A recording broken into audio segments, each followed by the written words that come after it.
What is going on, everybody? We're here. We're live for the Sunday stream. Little later than normal, but it's okay because I don't have to do another stream after this. Because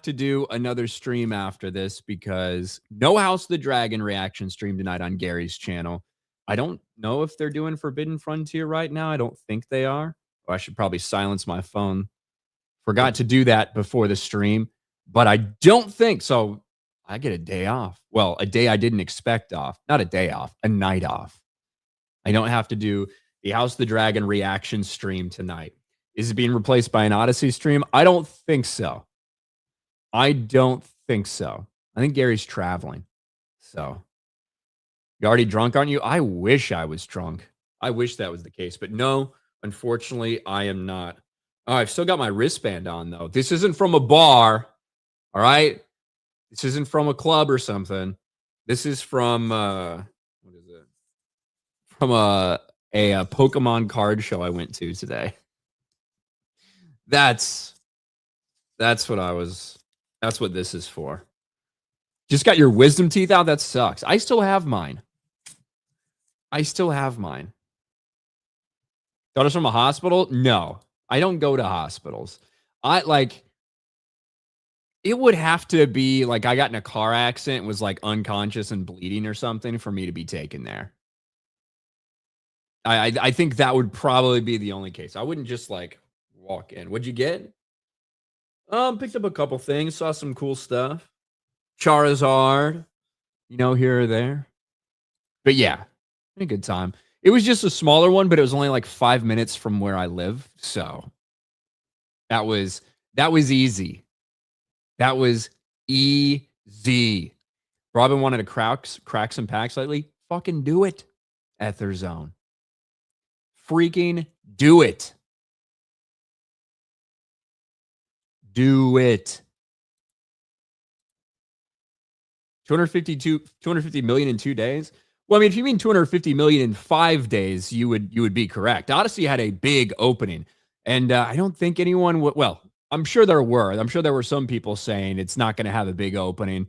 I mean, I thought it would probably be around 220, $230 million, but 264 million opening Thursday, Friday, Saturday, and Sunday. Not sure where you're getting 2 days out of, unless you're a retarded person, but maybe.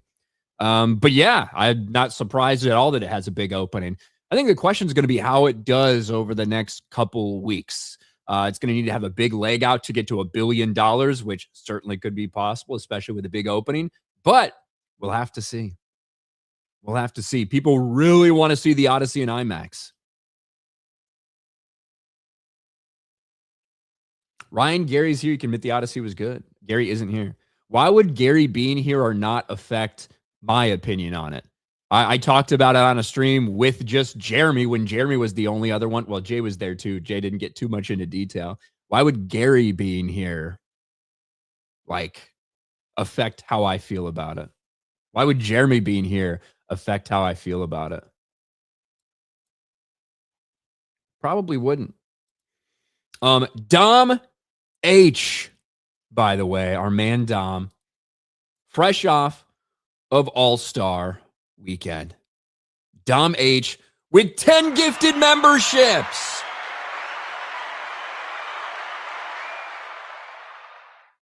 Ten gifted memberships from our man Dom,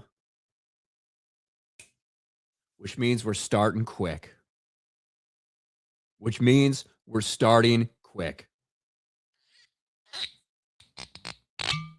I get to drink. And that's always good news, especially on a stream like today. Thank you, Dom. Shout out to everybody in the chat that got a gifted membership.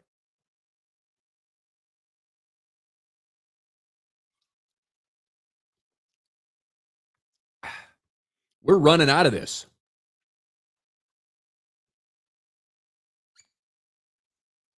We're running out of this very quickly.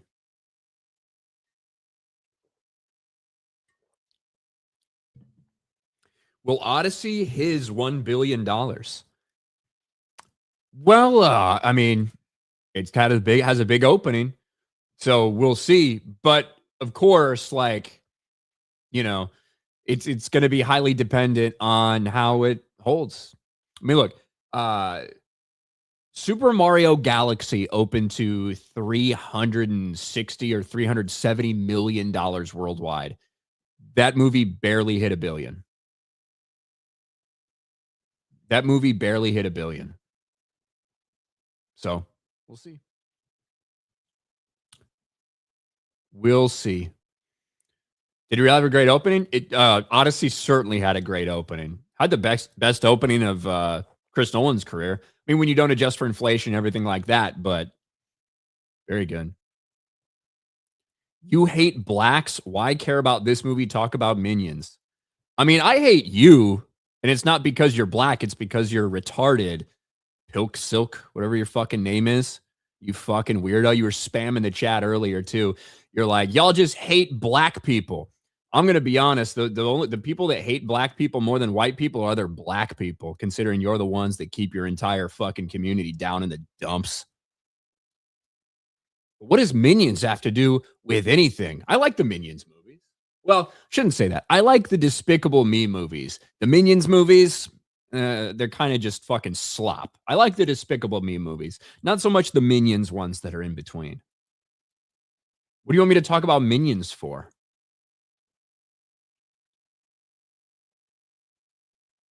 You fucking weirdo. B Jane for $5. Oh, you know what? I didn't say hi to everybody in the chat. I will do that in a second. B Jane for $5. I have to double up on the Motor Report next Sunday on Sports Wars. Bit busy today. If you're ever in Connecticut, get a burger from Harry's Place in Colchester. I will try to remember. I don't know. Have I ever been to, let's see. Have I ever been to Connecticut? Have I ever even driven? I've had to have driven through Connecticut.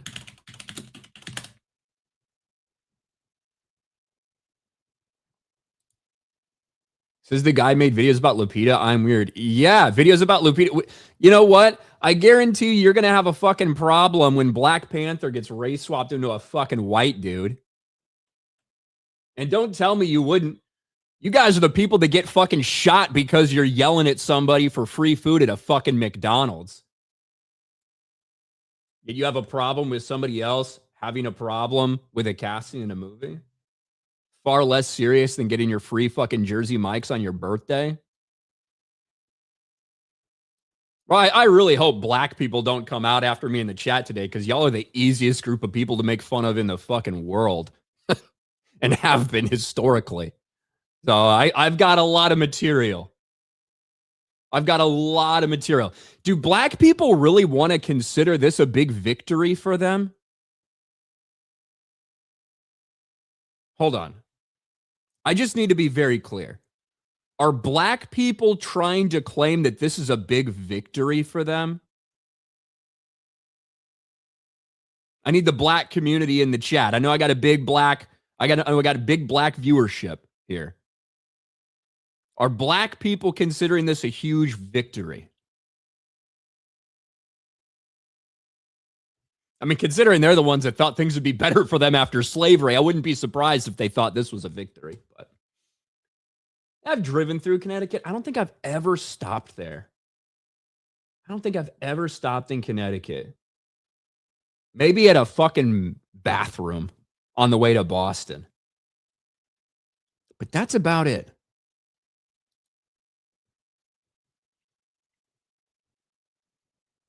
That's about it. All right, let's scroll up. Let's scroll up a little bit. We got Doc Possum, M Spock, SCDB, Raptor, Air 2D Empire, Steph 5136, Sepsra, Meg is here, Jackson Cagle, David Smart Jr., Captain Salty, the lovely Sherry, Venus, Rob Moses, Zero, David Smart Jr., Net Stealer, E-Cats, Fired Up Gaming, Small Town Music Freak. Who else? Lisa Roberts, Mike Smith, Jedi Movie News Reviews, Destroyer to All Trolls, Tolhurst, Toller says Ryan is not racist. He liked the Batman. That's true. That's true, despite what happened after that. Nichols says, what comic did you get from the blind bag? Are you talking about me?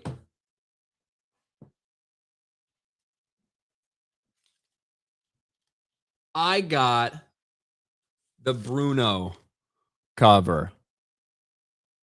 Cover A.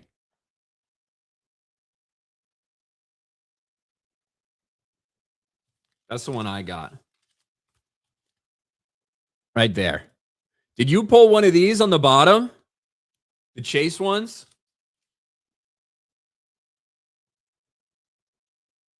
The Chase ones? All right. Hello to everybody in the chat. Mad Dog for $1. Did you ever watch Arrow? I watched a bit of it 10 plus years ago. Don't remember anything besides the actors. I'm on season 2 and I think it's pretty good, but it falls off and gets more kid friendly. Thoughts? Kid friendly. Considering how many gays and shit they introduce, I don't know if I would call it kid friendly.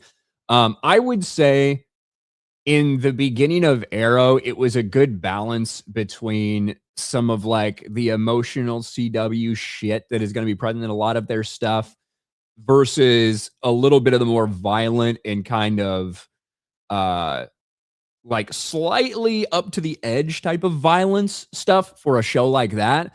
I thought it was a lot more brutal in the first couple seasons. After season 2 and 3, I think you'll see a bigger change. I wouldn't consider season 2 more kid friendly than it was in season 1 necessarily. But I watched all of Arrow. Every single bit of it. Every single bit of it.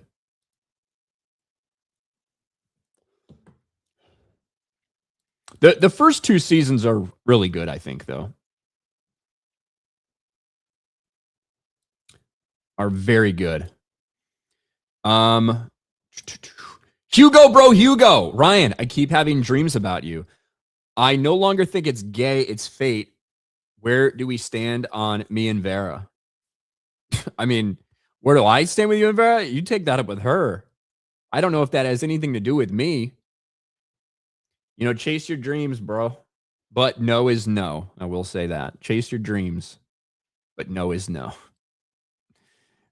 This guy, the bad guys lose the World Cup. Haven't seen a nation's loss celebrated so much by the world since Germany in 1945.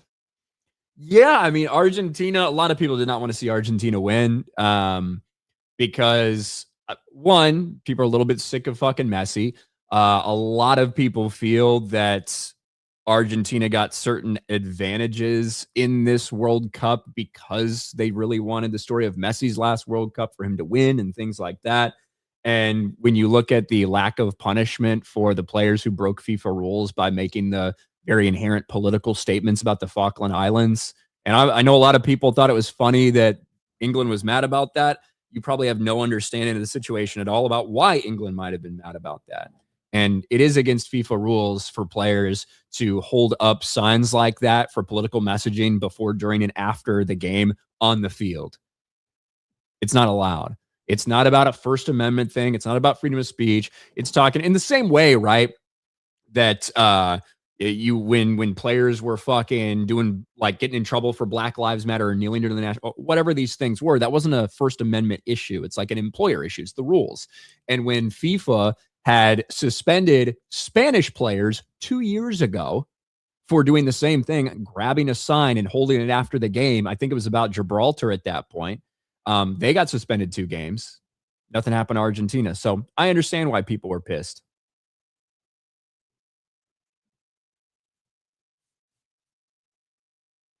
I didn't realize soccer was that political. Well, the thing is, in the World Cup, you know, you're competing against other countries, and there's an inherent political bend to that, you know?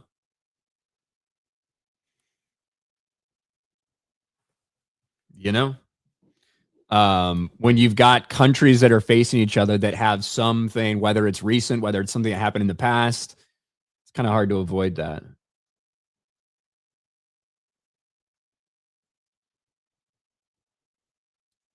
It's hard to avoid that. Um, SCDB for 2. Bo Nix over Dak. Beardo is just a divisional hater. Yeah, I feel like Beardo's blinded by his hate a little bit. A little bit of the Cowboys. Blue-eyed Scorpio. Ryan, my Ormond, the golden god of House Reynolds video got 3.1 thousand views. I'm restoring my empire to levels before PewDiePie sabotaged my channel. Congratulations, Blue-eyed Scorpio. It was a very good idea to do that.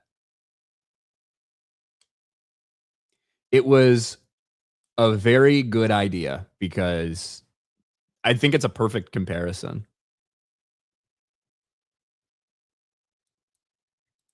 Chris Coran. You need to head over to Oviedo Mall for Fridays for a Pokemon card sale. It gets bigger every time, and it's free. I think the Oviedo Mall, I think I've been there. They have a couple, like, actual shops there. Like, I think they have 2 full-time Pokemon shops in that mall, if I'm remembering the right one. The thing is, Fridays aren't exactly a great time for me. I have daily in the morning, and then I have FNT. So I've got a 4-hour period. Depending on how long it would take me to get there, it's just not the best day for me. You know, Chris? You know? Vlad the Man for 5. How's it going, Ryan? Everything good? Hope life is well. You find a wife soon. All right, take care. Thank you, Vlad the Man, for the $5. Peter, go see the George Washington movie. It's better. Yeah, I have no doubt. I have no doubt. Look, I know that everybody might want to hear that the Odyssey is the biggest woke pile of shit in the world. I found it very meh. My opinion of the Odyssey, I've talked about it a lot already. I've talked about it on daily. I've talked about it for hours on FNT. But, you know, for me, it's about a 5 out of 10 movie. I don't feel like I need to see it again to understand it better or to feel this, or I don't feel like I need that. For me, it's about a 5 out of 10 movie. I'm not a lover or hater of Chris Nolan movies. I don't think I've ever watched a movie of his that I hated. Now, things do really bother me about the movie. And things that bother me are the obvious things when it comes to the castings, and it's not just Ellen Page and Lupita Nyong'o. It's even some of the crewmates of Odysseus, whether they're prominent or not. The fact that you've got an Indian, a black dude, an Asian dude standing there on the shores and like saying, "We're Greeks from Ithaca." Fuck off. That was almost as bad as some of the like prominent castings. John Leguizamo's in this movie so much, and he's so distracting. I don't think Bernthal gives a good performance because Bernthal's just the same as John Bernthal in every fucking thing that he's in. Things that really bothered me were changing this story that has persisted for 3 millennia, because it's very meaningful to people and has continued to mean things to people. I mean, how many stories that are written today, or how many stories that have been written in the past several decades, will we be remembering 3,000 years from now? I don't think many will be the answer. I don't think maybe anything. Even some of the things that you hold up as legendary now, are we going to remember that 3,000 years in the future? I don't fucking know. But the Odyssey is something like that. And to take away Odysseus's cleverness and turn him into somebody who is depressed and hates himself and doesn't even really want to go home, to weave this, and I'm not going to say they bang you over the head with the feminist like undertones throughout the movie, but it's weaved into almost every single thing and every female character, and a lot of the messaging surrounding it about, you know, violent men. So it is weird if like black people in the chat are taking this as a big win, because I'd say if you're trying to control violent men, you might want to look inwards. But I don't know. To me, this is not, it's not a masterpiece. It's not the biggest pile of dog shit. It's actually the least interesting thing for me to talk about. If something is fucking phenomenal or if something's dog shit, those are the 2 most interesting things for me to talk about. whether that's something that I really liked, like Project Hail Mary, or whether it's something that I absolutely fucking despise. For something to be mid is kind of the most unfortunate thing because I get tired of talking about mid movies rather quickly. But those are for anybody that was wondering my feelings on the Odyssey before reading in a box office and everything like that. That's how I feel about it. I think it's a little bit messy. I think it drags at times. I think from I, performances from Matt Damon, Anne Hathaway, Tom Holland are fine to good. There's a couple moments throughout the movie where I felt a little bit of emotion for what they were showing me, whether it was between Matt Damon and Tom Holland, whether it was between Damon and Anne Hathaway, like little moments. But for the most part, the movie feels rather emotionally hollow to me. And I think part of it is because you changed Odysseus into somebody who is so desperately fighting to get home to his family into somebody who actually fucking hates himself and doesn't actually want to go home because he feels so guilty about what he had done. The character of Odysseus is very different in this than he is in the story itself. It's a spectacle. Like there are pretty incredible filmmaking moments, I think, and certainly they try to build tension through some of the scope and scale of what they do and how it's shot, and also with the sound. And the sound was a problem. Um,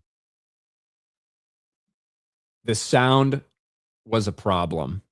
Uh, Not just the mix, but also I think what they were trying to do with the sound. We know Nolan likes his loud noises, and I would rather have it loud in a theater than too quiet to hear. But there were times where I think the incessant banging to try to build tension for so long did the opposite. When you're building and building and building, it's really loud and so like it's fucking really intense. If it's really intense for like 3 straight minutes, you stop building tension and it's just kind of the status quo as your ears are ringing. But I like, I probably like Oppenheimer more than I like this movie. You know, I didn't love Oppenheimer, but I thought it was good. I didn't feel the need to see it again. I didn't feel the need to see it again. But this one, right in the middle for me. Right in the middle. Bruce. What? Bruce for $5 says I have 2 slabbed Pokemon coming in for you by next week. I'll send you a photo before I mail them both tens. Bruce, you are one crazy son of a bitch.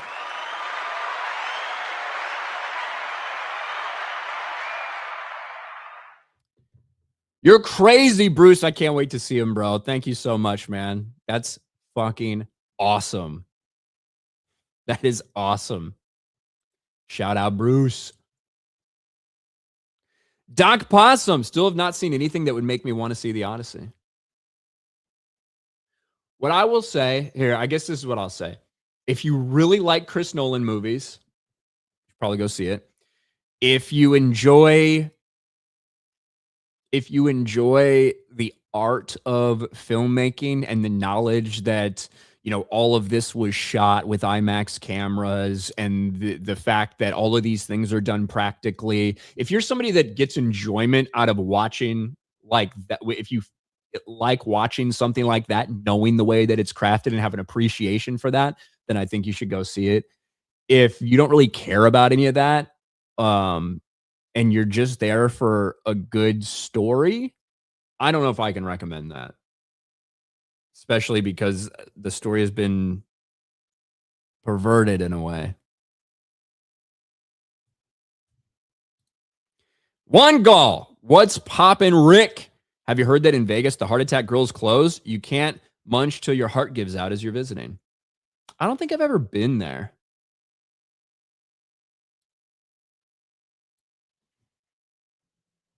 I don't think I've ever been there.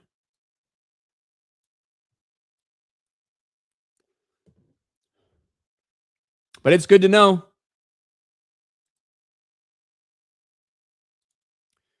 Evelyn says if a spectator doesn't know the original story, they might like it. That could be true. I can't go in and pretend like if I didn't know anything about the Odyssey and had never read it and maybe was tangentially aware of it and I went in there, maybe I could have had a better appreciation for the story that was presented for me, other than being so bothered that it was a different story. And I can't say that, because I only went in it the way I went in.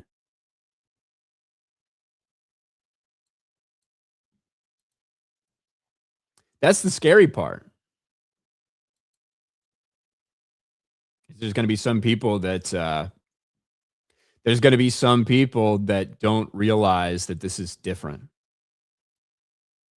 Show what you see. Just got 3 back from PSA myself. Straight 10s, Gengar, Guadavar, and Erica. You lucky bastard. Congratulations. Show what you see. Bro, I've been waiting my shit at PSA for forever.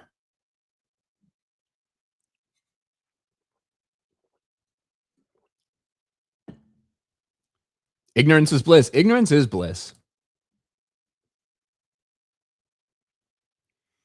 Ryan, will the Odyssey have legs?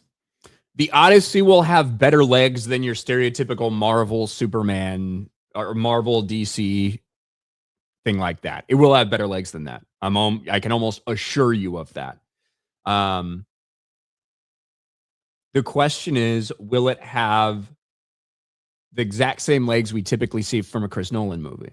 Now, on the outside, and I was talking about this the other day, Odyssey opens to over $250 million worldwide compared to, say, Oppenheimer, which opens to $180 million.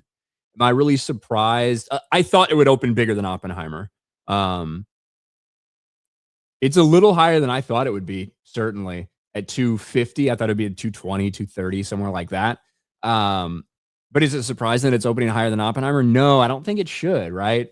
2 rated R movies, 2 movies that are basically 3 hours long, but the big difference is, Oppenheimer's a biopic, where The Odyssey is an adaptation of one of the most important stories that's ever been told anywhere ever, that virtually everyone recognizes that name. So it should open bigger. It opened bigger than anything Chris Nolan's ever done. Again, we're talking about movies that open, like the Dark Knight movies that open 15 fucking years ago compared to now. We could talk about inflation, ticket sales, all that stuff is relevant. But just in general, the pure number, bigger than anything he's ever had. So is it going to hold like a typical Nolan movie? Maybe. It could. But I don't know. I don't know if I don't think it in my opinion, doesn't deserve to. But I do think that there's a lot of people who are walking in and seeing a spectacle and really liking what they're seeing. I don't think you can argue that. Hey, what's up, Steve Kenobi? Good to see you, man. Good to see you, Steve.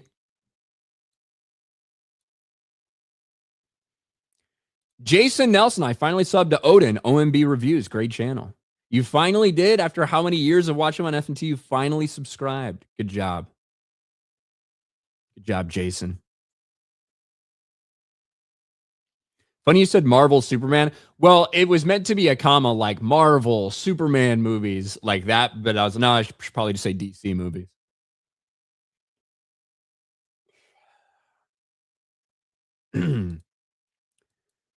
B. Jane, understandable. We're literally just a parking lot between NYC and Boston. The state died when the Whalers left and the Democrats took over in the 90s. You're still hurting about the Whalers leaving, aren't you? Still hurting about the Whalers. My man, Pugs. Pugs 4 for $50. $50 from Pugs 4 on Rumble. What is up? Shout out. Shout out to Pugs. What does Pugs say? Happy National Ice Cream Day. What would you do for a Klondike bar? Not a huge Klondike bar guy. I'd almost rather just do it like a standard ice cream sandwich. But it depends how hot it is. I haven't had ice cream in a while. I did have not a chocolate. I had a peanut butter shake the other day. It was fucking good. It was good. So I would do quite a bit for ice cream in the right circumstance. There's a Cold Stone not far away from me. Now you got me thinking National Ice Cream Day. Can I pass up on an opportunity to do Cold Stone on National Ice Cream Day? That's a good question. Reese's Peanut Butter Cup. Could do the one they have there. Moose Tracks. Moose Tracks, some of my favorite, like just standalone ice cream. You know, like hard serve ice cream. Moose Tracks. If you haven't had it, it's fucking a shame because you should.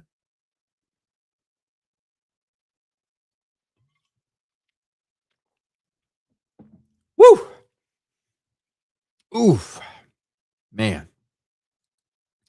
Kyle. Thank you, Pugs. Kyle for two. Have you ever heard of Final Fantasy VII Sephiroth? I mean, I'm familiar with Sephiroth, but I didn't know that one of the Final Fantasy VII, when they split it up into 3 parts, was one of them named Sephiroth.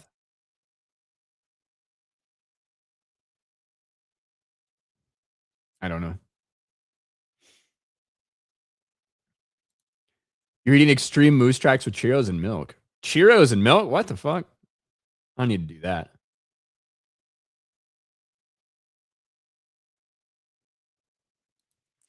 Ryan, you can't agree that bashing every single movie is dumb. Like, shouldn't we leave some movies alone if they're well made? I don't really even understand the premise of your question. I think that everyone should be honest about how they feel about any movies. And I think that includes before you see it and after you see it. I think that if a trailer excites you and makes you excited to see something, you should say that. I think if a trailer makes you hesitant to see that or upset like about something, you should say that. But then I also think that when you watch the movie, you should give your honest opinion, whether that falls in line with how you felt with the trailers or whether whether it subverted your expectations. I don't mean that in like a fucking bad way. I'm just saying in general. I think everyone should be honest about how they feel. I think it's possible to have a movie that's crafted well, but still you really fucking dislike. Like, I never saw one battle after another because quite honestly, I wasn't interested in watching some fucking commie Antifa slop fest, right? But what if it was like the greatest movie ever made from a filmmaking perspective, but also pushed all this shit that you inherently either don't want to see or don't agree with or think it's like insulting to you or whatever? Does that mean you should leave the movie alone? Or should you give your honest opinion?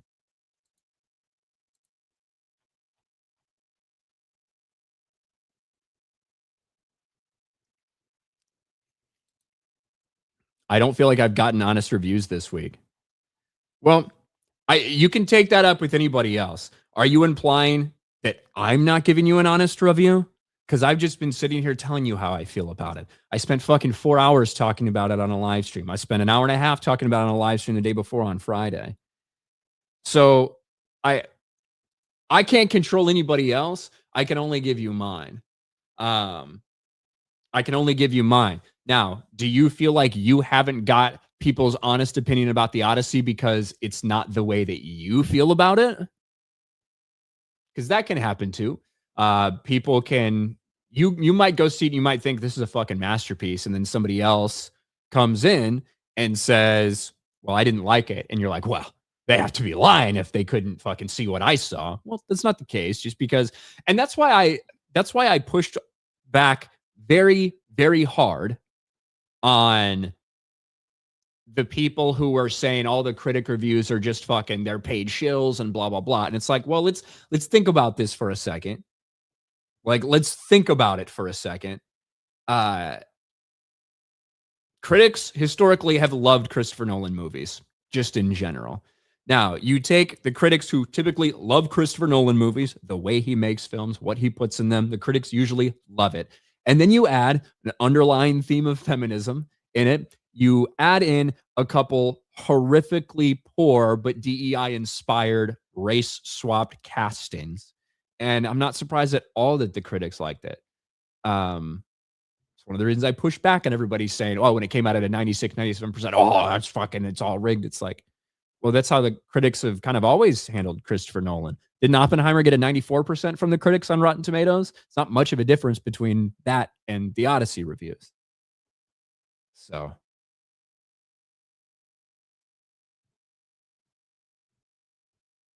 But just because somebody doesn't feel the same way you do, and I think that our space is guilty of this sometimes, where anytime they see somebody say they love something, you're like, you're a liar, you're a paid shill.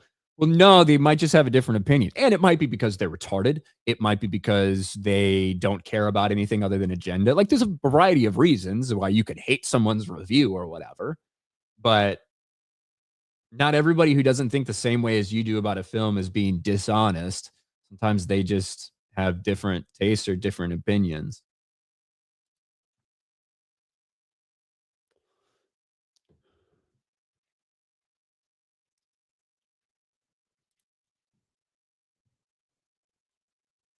You walk into a movie stamping your feet, feeling all negative. There's a good chance you're not going to enjoy the movie. All right. Well, you know what, Amsto? Then you can fucking leave. You can fucking leave. You understand? All right. So do you think that everybody should go in gushing and being all positive about every single fucking thing that ever comes out? Because that way there's a better chance you'll have a good time at the movie. Or should people just be realistic and honest? Should people watch trailers and get excited or get pissed, judge off the promotion material that is supposed to be used to excite you for the movie? Is that acceptable? There's been movies that I didn't really like the promotion material for, that I wasn't all that excited for, and I went in and I was pleasantly surprised and I really liked the movie, which is a great feeling to have. There's also movies that I was hyper excited for. Because here's the other side of your fucking gay ass bullshit baby argument that you're making, right? If you go in there fucking hyped up, excited for every single thing you see, oh my God, it's probably a good likelihood you can get severely let down or keep yourself in fucking delusion. Because the opposite side of your fucking argument is that you've talked yourself into liking this thing so much that you're going to delude yourself to it anyway. You're going to watch the same thing, but because you go in positive about it, you're going to have a good feeling about it no matter what. If you don't think that I'm telling you honestly what I think, then you can get the fuck out and I won't miss you. If you're talking about people other than me, then one, I don't know why the fuck you're talking to me at all, and take it up with them.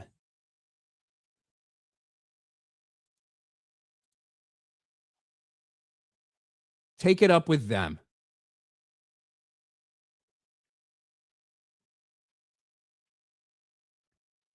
That's a great point, Stone Cold's beer cooler. When you walk into a live stream, stomping your feet, feeling all negative, there's a good chance you aren't going to enjoy the live stream. Weird.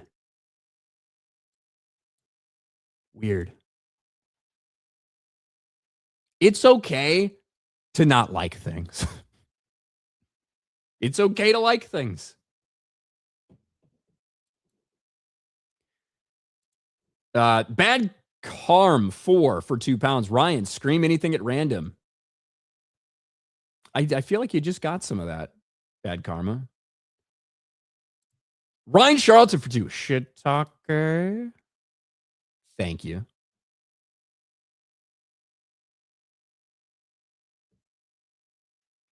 What is Ryan's Criticless review on Barbie? I don't actually score anything on Criticless. If I did, it would have been probably like I don't know, like a 55 or something. Something like that. Shiitake. Thank you, Ryan. Luckfield. Sucks to hear that Odyssey isn't about Odysseus's hubris. I'll be skipping this one. In my opinion, Nolan fell off with The Dark Knight Rises. Well, I haven't watched Tenet, and I've never watched Interstellar. Um, but yeah, I don't know. I don't hate Christopher Nolan. Like, I don't I neither love nor hate Christopher Nolan movies, and I've never walked out of a Christopher Nolan movie that I fucking despised or anything. Now, there's parts about this one that make me very angry in terms of them changing the source material and stuff. But I can't be like, well, that movie is a complete and total disaster from a filmmaking perspective. I can never walk out of this movie and say that. And I didn't.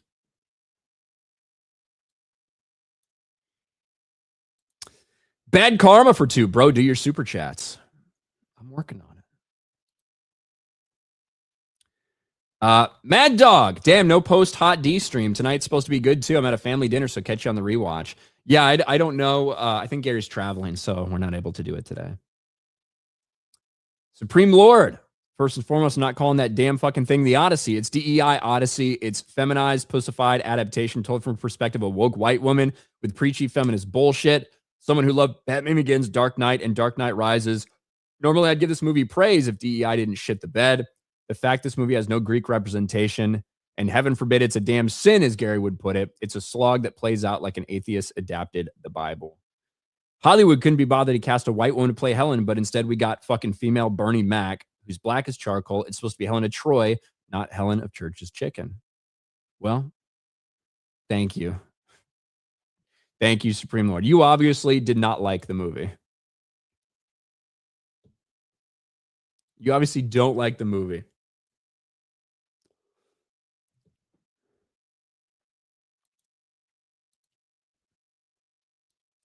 But I guess we can talk about that.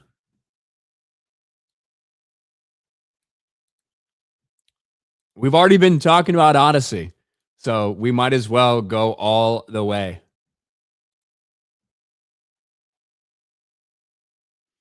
I was surprised by Metatron's review.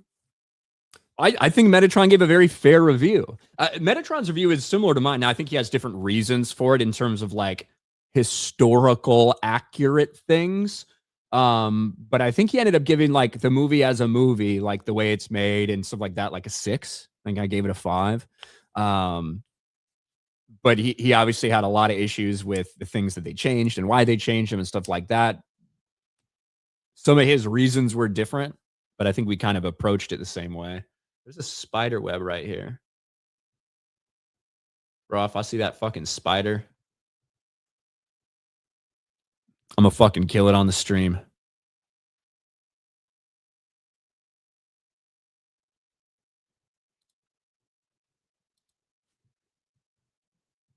I'm gonna kill it on the stream. Jake Stanley Blue Blazed for $50.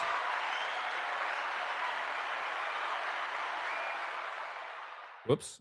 I was trying to take the lid off, but it's already off.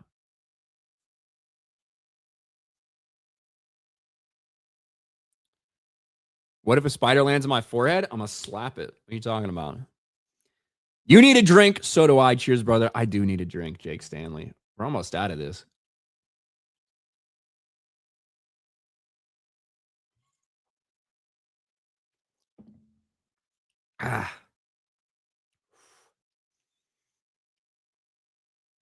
We are dangerously close to being out of alcohol. What the fuck? I have never seen this before in my life.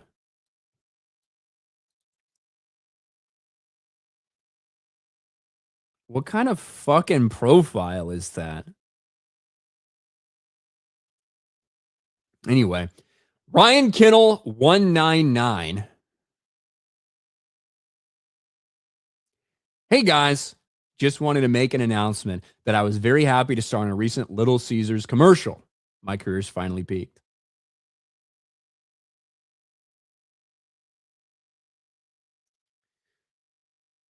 I would love to star in a Little Caesars commercial, for the record. I would love to star in a Little Caesars commercial. So bring it fucking on. Even if I'm just like a person in the background. like just eating. Now, if they cast me to be like, I don't know. I was gonna say something I shouldn't, so I won't say that. But I would do a Little Caesars commercial in a heartbeat. Look up the Spider-Man Little Caesars commercial. Are you guys saying it looks like me?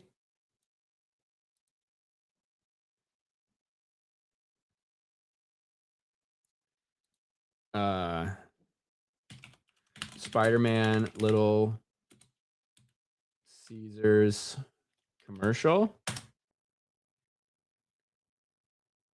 What the fuck? Wait, that's a real person.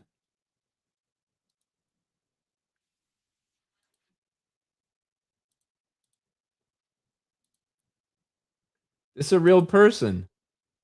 Pepperoni and toasted cheese. The Weberoni pizza from Little Caesar sure is tasty. Finally, we can eat pizza just like Spider-Man.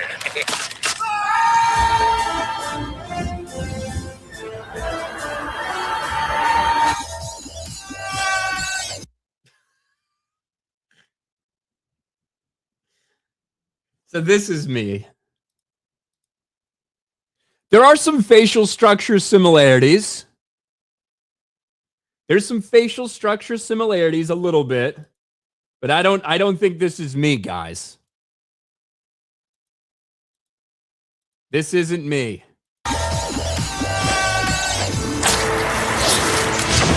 Thanks, Spidey!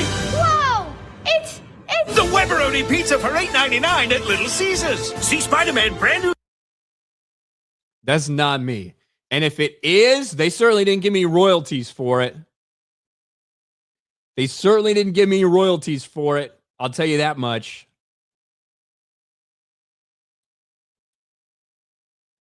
Give me any royalties. Thank you, Ryan Kinel. Now I understand. I'm like, what the fuck is that? Like, is that supposed to be me or something? You bastards.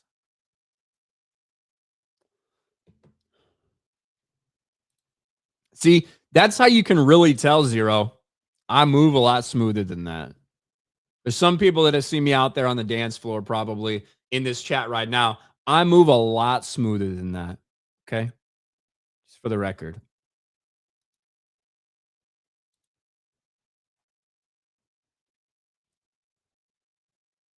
Just for the record.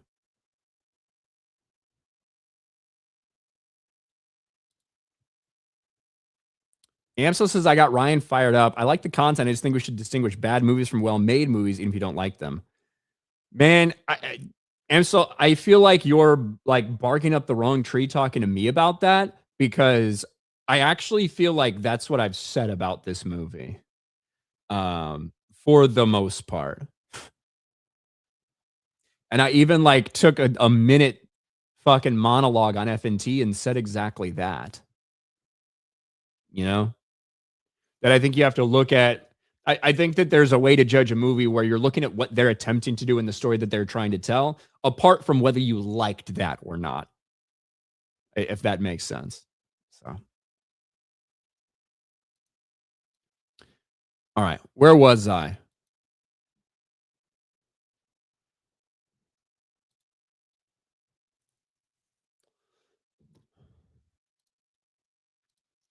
Where was I?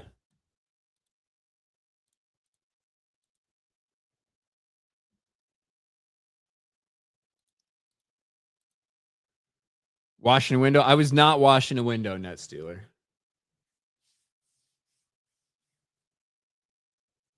At least tell us the pizza's good. Well, I don't have to taste it to tell you, no, it's not good. It's Little Caesars pizza.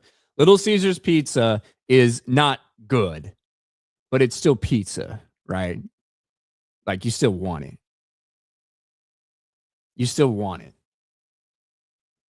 I see Metal Slave with a big super chat. I also see Kaiser Soze with a big super chat. Let me get through this, and then I will take all these shots that I need to take, okay? I will take all these. I'll read those super chats, and I'll take the drinks. I don't want to take 3 shots right before I have to fucking talk about this.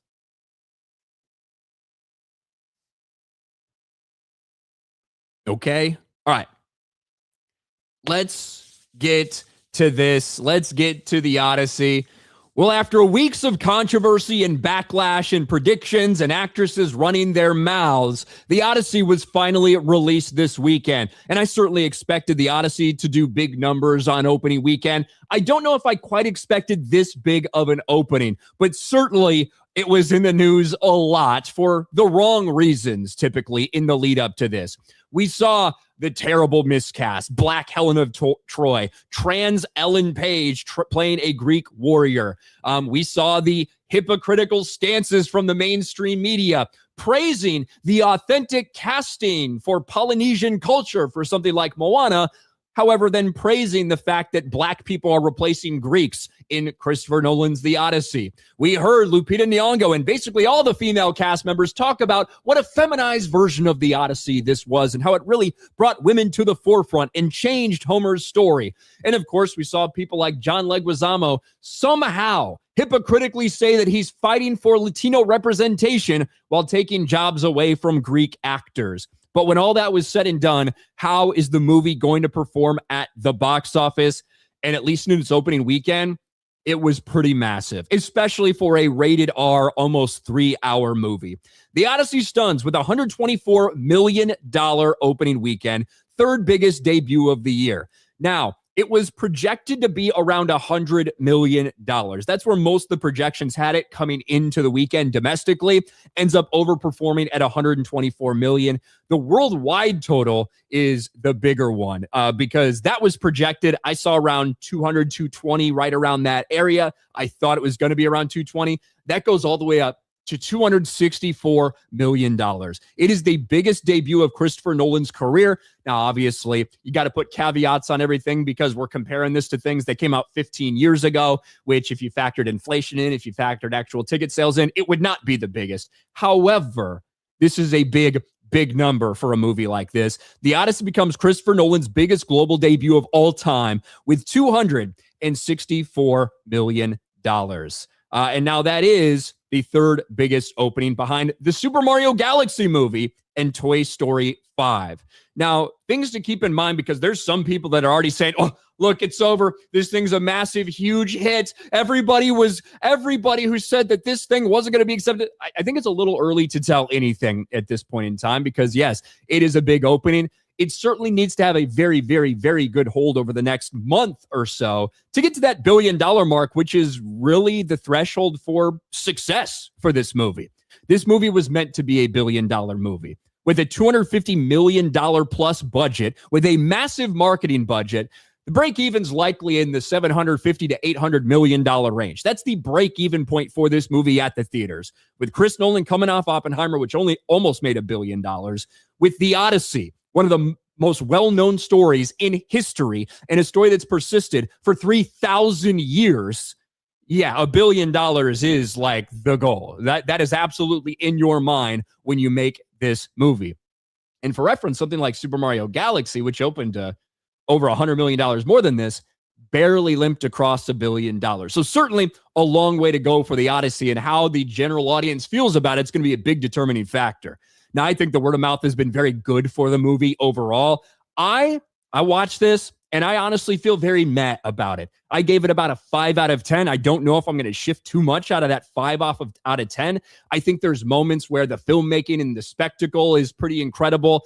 I think that parts of it are well acted. I think parts of it are terribly acted. For me, the biggest problem with this movie are the changes that they made to the story. And quite frankly, when you have a story that's 3,000 years old and has remained relevant for that long, I don't think you really need to try to improve this story, especially if you're subverting it.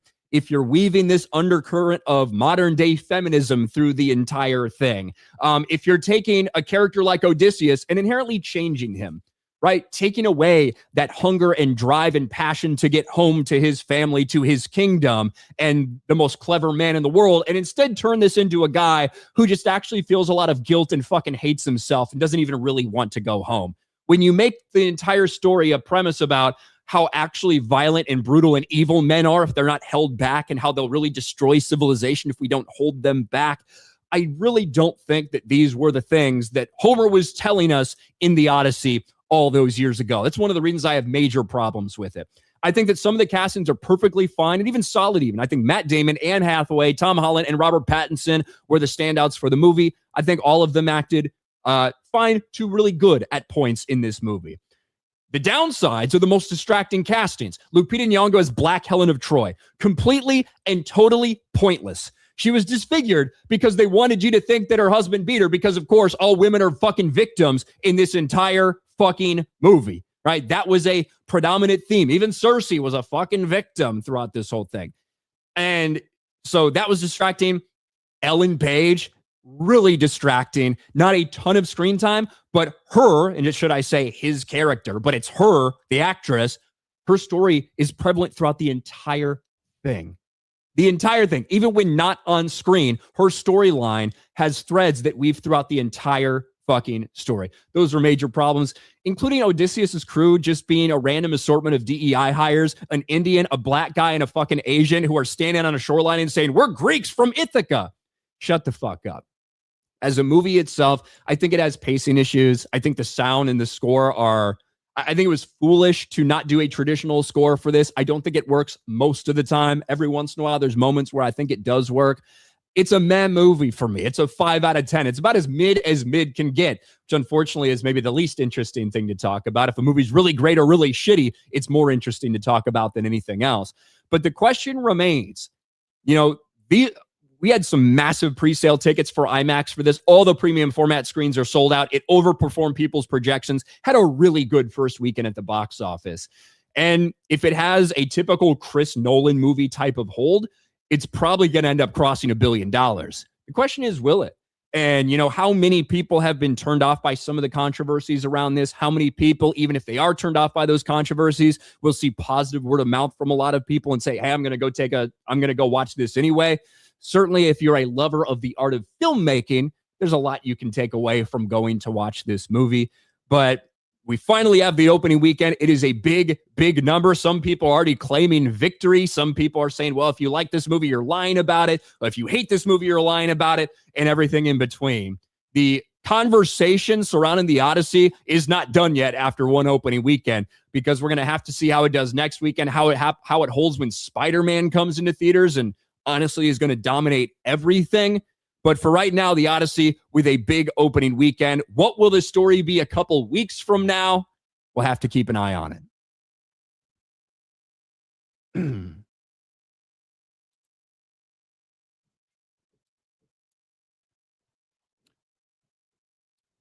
That's what we'll clip, as opposed to all the other random ramblings.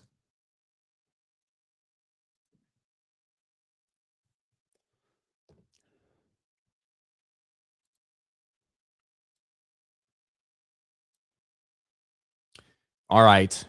We got drinks to take.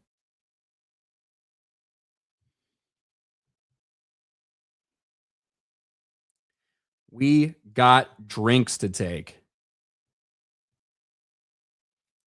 think we got this before the stream too.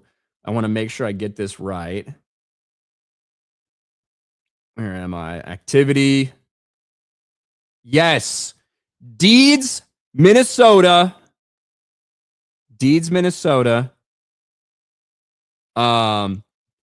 Couple things in there from Deeds, Minnesota, who missed last week's stream, but says, hope you have a wonderful week. Thank you so much, Deeds, Minnesota, for $50. Thank you, Deeds.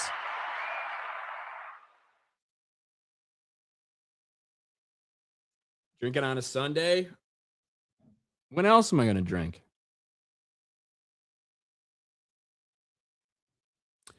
Do you see Supergirl got yanked from theaters? If you mean yanked from theaters, you mean less theaters are showing it? That's fairly normal for things that underperform like this. I actually said that was going to happen 2 FNTs ago, and it happened that weekend. It got pulled out of like over 1,000 theaters for that weekend.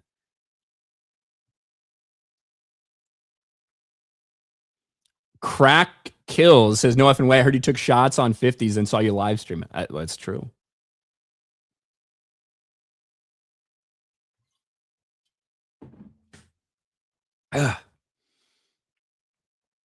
Whew.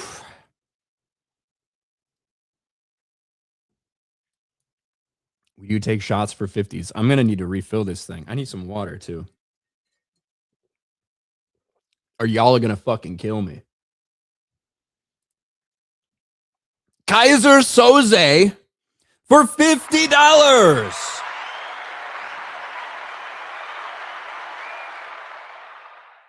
$50. Back shots for 50. I mean, not if I'm the one getting fucked. Kaiser Soze for the realest mofo on the internet. Cheers. Thank you.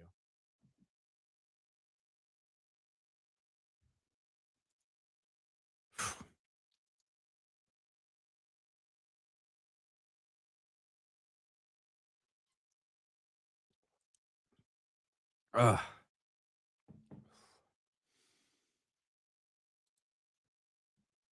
Ryan, Viper on fire. Are you going to Sam's on Tuesday for the Pokemon Ascended Heroes Shop? Yes, I fucking am. I'm going to try at least. Were you the one, Viper, were you the one that say you live in the area and were trying to get a hold of me to trade me cigars? Is that you, Viper? Am I remembering that correctly?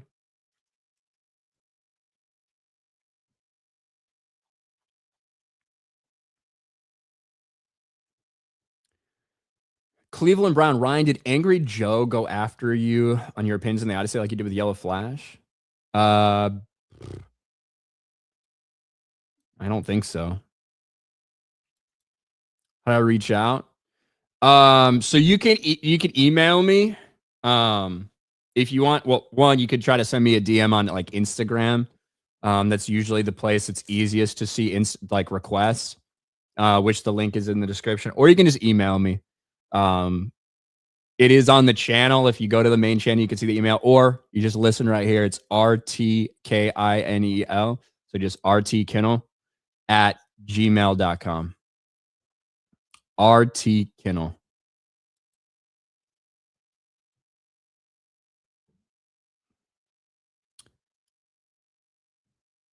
Because I do still have these. You smoke Black and Milds? Bro, Black and Milds are the shit.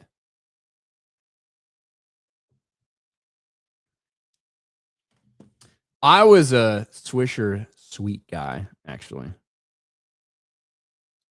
If I'm being honest.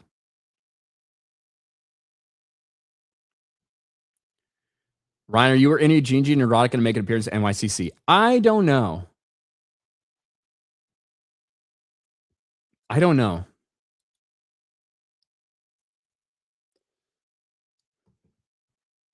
I honestly don't. I haven't thought about it, but you never know. I might go, or we're not going to have like a booth or anything like that. NYCC. Jay, look at Jay. Jay might be there.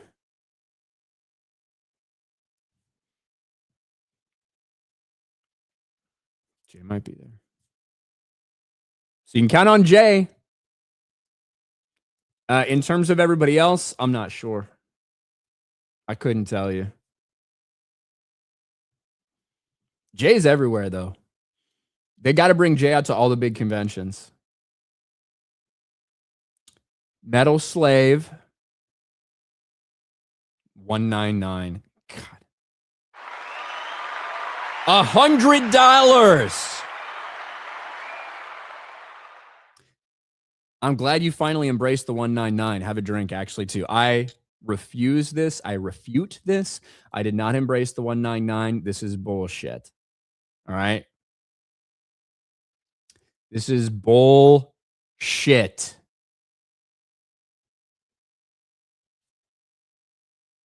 It's garbage.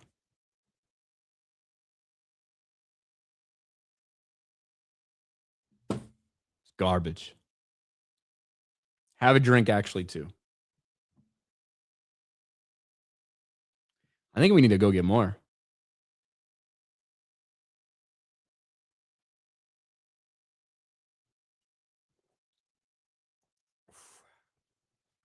Ugh. Couple extra gulps in that one.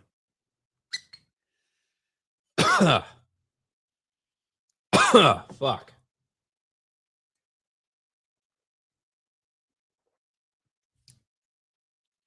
Kinel has a liquor cabinet.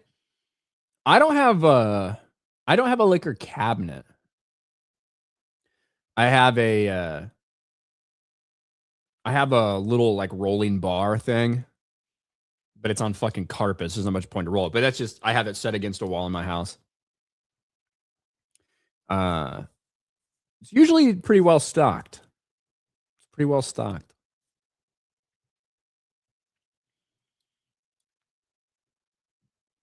Pause the stream and go get more booze. Well, Meadow Slave says that was supposed to be 2. Is like 1.5 okay, Metal Slave, for that? Because that was a little extra there. Because we had to finish it. That was a little extra there. Fuck.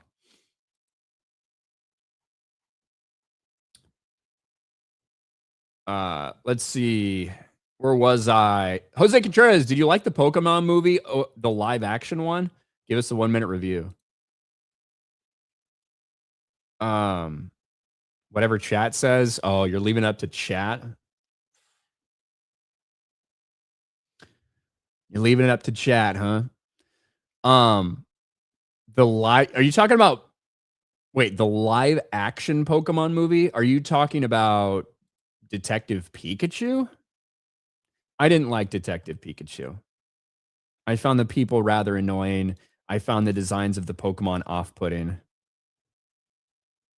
If you ask me if I liked the original Pokemon movie, yeah, I fucking loved that one. I wasn't a Detective Pikachu fan.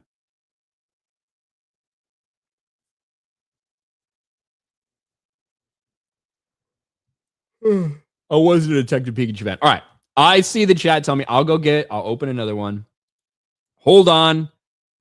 Don't leave the stream, you degenerates. I still got a lot of super chats to read, by the way, and we will get to all of them. We'll get to each and every one of them.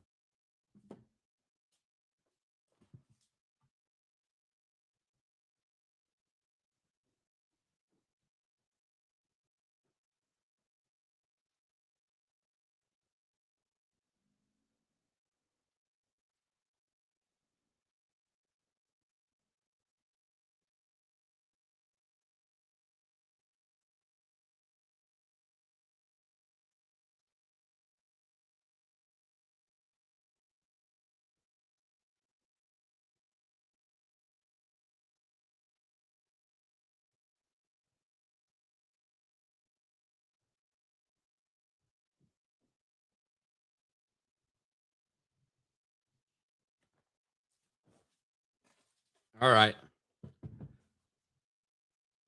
All right. I got a lot of bullet bourbon. I did not just refill this. Here's the empty one.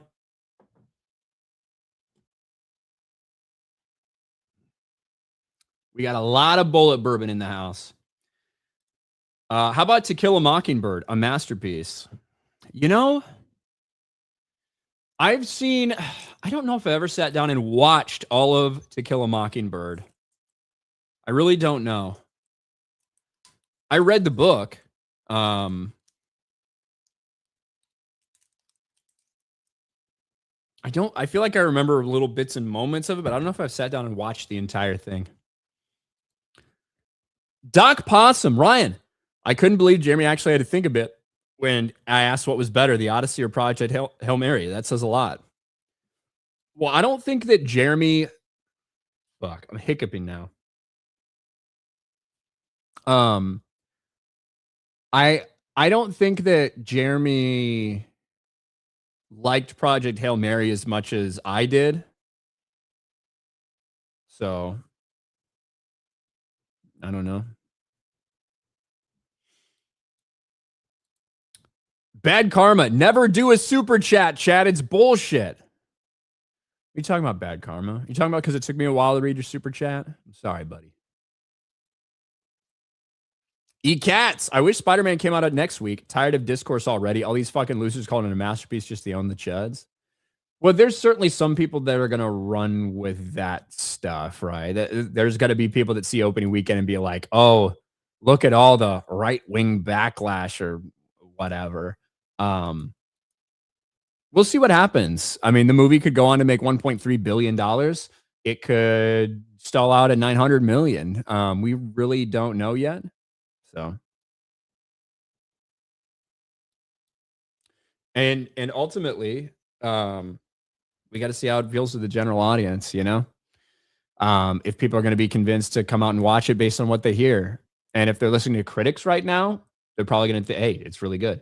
And look, the cinema score, when you look at the cinema score, it's an A, which is really, really, really, really good. But it's also the people who are the most hardcore, like Chris Nolan fans, the ones who bought out all this stuff. That's how a cinema score works, right? There's a lot of different ways to evaluate how people feel about something. The way cinema score works is it's a poll taken directly after people leave a movie, and it's based on kind of your expectations or your feelings about the movie that you went to see based on your perception of it when you come out. And very high cinema score for the movie from, I think, the people who are predisposed to like it the most.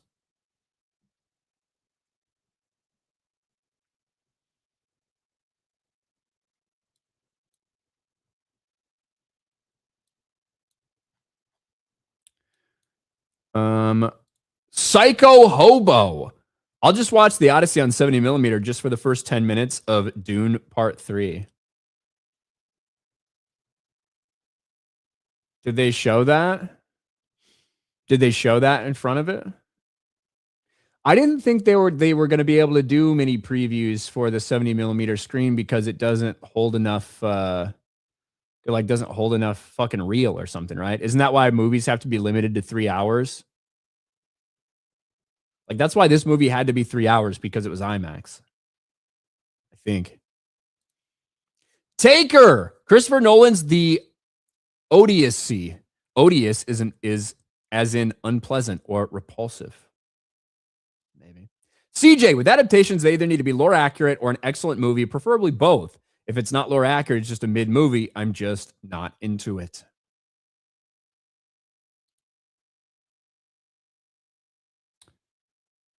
God is the great physician for 10. I just want to make sure you realize that this corner of YouTube's opinion is such a small minority of how the film is being received. Letterboxd, IMDb, Rotten Tomatoes, CinemaScore, etc. It's going to gross $1 billion.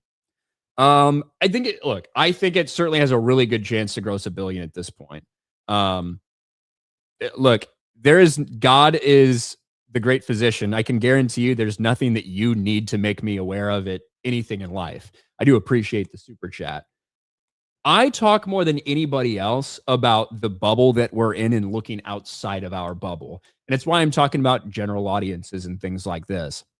I'm not talking about the people who bought IMAX tickets fucking 6 months, 1 year in advance when they went on sale. I'm talking about the regular audience. And how they feel about something is going to be the determining factor for this movie, period. And I even said while talking about this that I think the reception of this has been very, very positive overall. So thank you for your super chat trying to reassure me of something, but I promise you there's nothing that you could possibly make me aware of that I don't already know. Thank you, though. Red Rum for $10. Want something interesting? Check out Warhammer 40K. I don't think I have the time, energy, or effort.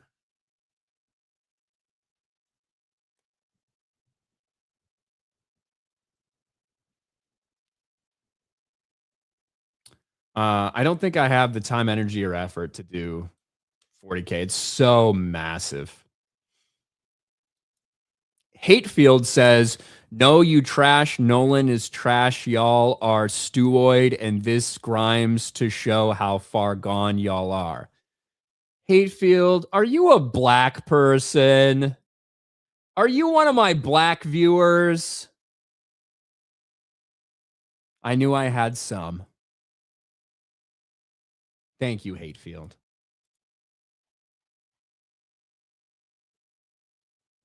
Thank you. Thank you, Hatefield.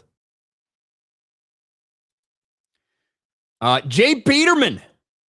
I started listening to you and Neurotic Guys after hearing you talk about Star Wars. My brother recommended Gary. Well, thanks, Jay Peterman. Attack of the Clones forever. Hi, Jason, from your sister. What's up, Jason? Jay Peterman's sister. Hello. Yeah, that's awesome. I'm glad you found us. We got a little brief Star Wars topic a little bit later that I thought was kind of funny.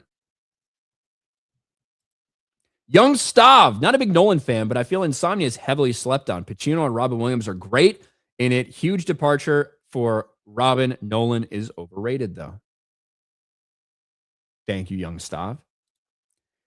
Udite, I second B-Chain's comments on Connecticut. There's actually a documentary in my town called Heroin Town. I got to get out of this hellhole. Joe Rogan called us a highway between Massachusetts and New York full of people with no hope. Nail on the head. Damn. That's crazy.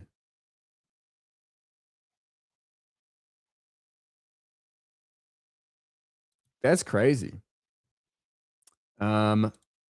Elizabeth, how can you support another Hollywood slop fest deconstructing the male hero yet again to the point where he has zero masculinity, ashamed to go home, undercutting the entire theme of the Iliad?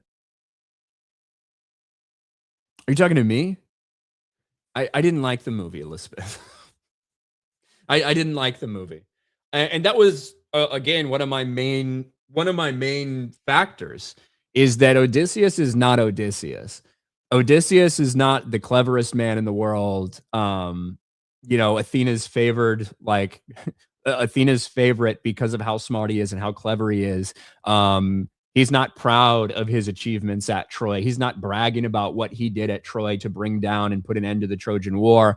Instead, he's a man who is ashamed and feels guilt-ridden for every bad thing that men have ever gone and done after this, and scared to go home. He hates himself. And there's parts of me that I can identify with that, hating yourself. But you know what I mean? It's not Odysseus. And I think that's why they changed the Cyclops sequence. Like Nolan said, it doesn't translate well in modern day, the nobody scene. And it's like, you dumb fucking bitch. Anyone who's alive right now only knows about the nobody scene because of its translation. Like, what are you talking about, you fucking idiot? So yeah, I don't think they wanted like that pride to be his like downfall. I think they wanted to be ashamed of everything. Yeshua's Chosen for 5. Spidacy, Spider-Man and Odyssey synergy, better than Barbenheimer. What is with your profile picture? Are you autistic? BMC CB, I think the new Taika Waititi trailer looks good. Will it be good? Who knows? I don't even know what you're talking about. Taika Waititi trailer.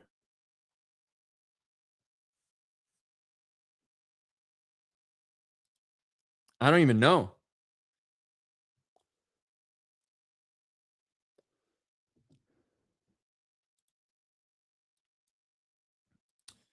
Wolf Predator. Ryan. There's some joy as a person with a creative mind to see mediocrity out there and coming out with something better on your own that makes you smile when you think about it. For me, like, I don't think I have all that creative of a mind, except when it comes to making fun of people. That's about it. Like I don't have a story in my head. I don't have some original story in my head that I'm desperately trying to tell people. I don't have some world I'm making up that I think I can do. That's just not me. It's never been me. I've been very adamant about that. I've had people come and ask me to be part of things and ask me to write a story for this, and I say no because it's not something I'm good at, and I don't think it'd be very good. And I think that one of the problems in the entertainment industry today is that, I think there's too many people in the industry who think that they can tell a good story who actually can't, who have just been told that they're amazing their entire lives when actually they're either mediocre or they're shit. And there might just be the right gender or sexuality or skin color to get an opportunity.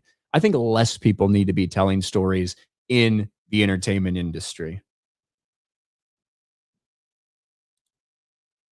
So I don't want to pretend like I don't want to pretend like I feel like I should be a creative. I'm not. I don't think everyone's made for it. I think very few people are blessed with it. Are y'all reviewing Hot D tonight? No. Because Gary's traveling. So I guess we're going to do both episodes next week. So I'm going to miss my stream with Gary.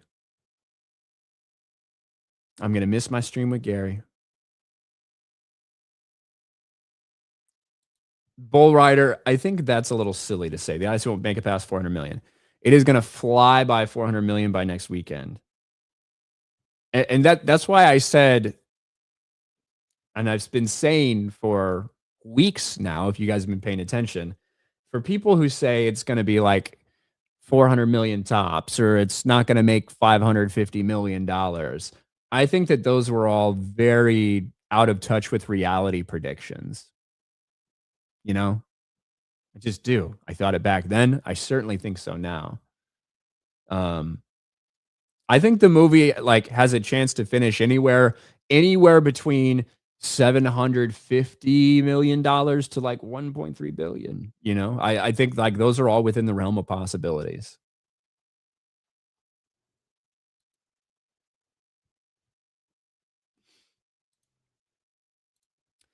Elizabeth for 5. The fact that Mr. Page, hold on, Miss Page, is shot up and held by 2 arrows against a horse, sent to Hades to pay for their sins, but no, there's no political message in. I mean, I know that some people are trying to get to the like Jesus aspect of all of that. I don't know.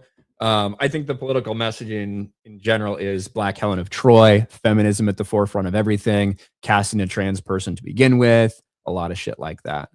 I know people really wanted to see like, or some people are really talking about like these Jesus parallels. Sent to Hades to pay for their sins. Everyone goes to Hades in Greek mythology. But yeah. Thank you, Elizabeth. Snacks for $2. That's after you got bit by a spider. Ooh, that's true. Maybe I'll get bit by one of these fucking spiders. It'll fucking take me on, you know?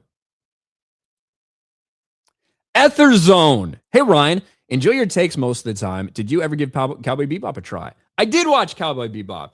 I thought it was fine. It was kind of fun. Very disconnected in some ways with kind of the episodic stuff and the like, you know, bounty of the week type of thing. But I did watch Cowboy Bebop. I thought it was all right. You know, I enjoyed it more than a lot of other animes that I've tried, but I can't say I loved it. My favorite part was the theme song every episode. My favorite part was the theme song.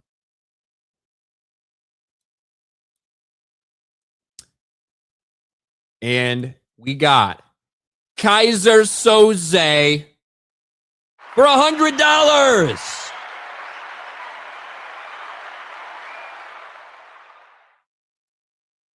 Jay was very excited. You know why Jay's excited? Jay wants me to get so drunk on this stream that I don't wake up for daily tomorrow.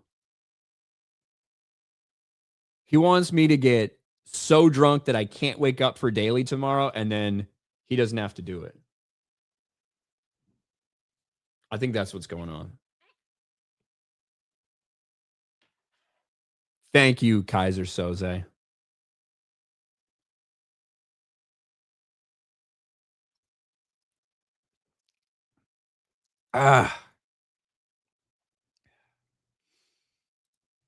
Jay says, maybe I'm drunk and won't sew up. I think he means show up.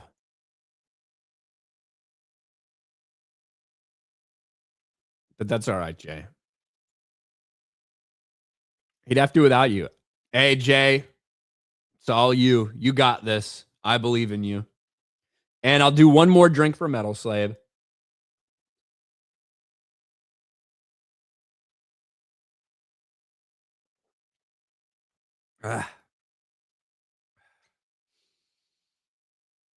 Woo. Shout out, Jay.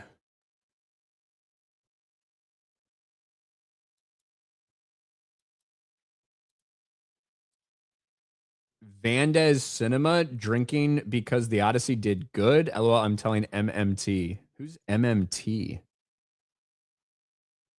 What's MMT? Does anybody know?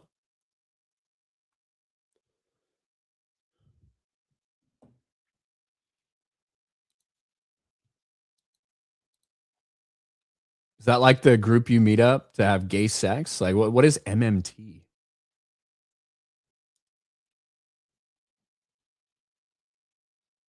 I'd love to know. Unless it's the gay sex thing, then please keep it to yourself. All right.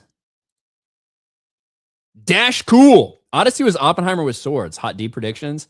I don't know. A lot of people are saying very good thing. Even people that have been like rather critical so far of this season, the people who've seen episode 5 have been saying good things about it for like a week. So I don't know what happens. I got no fucking idea.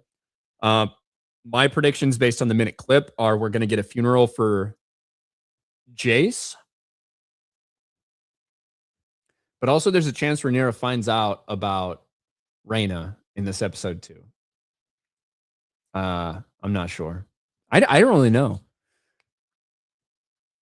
Now we know fucking Helena's pregnant, so is there going to be some reveal about that? I don't fucking know. Are we going to get Kristen Cole's fate in this episode? Maybe. Maybe. Elitist, JD Vance or Marco Rubio's president? Take your pick. I don't fucking know. A lot can change between now and 2028. A lot can change. This is the one thing that I will say. This is the one thing that I'll say.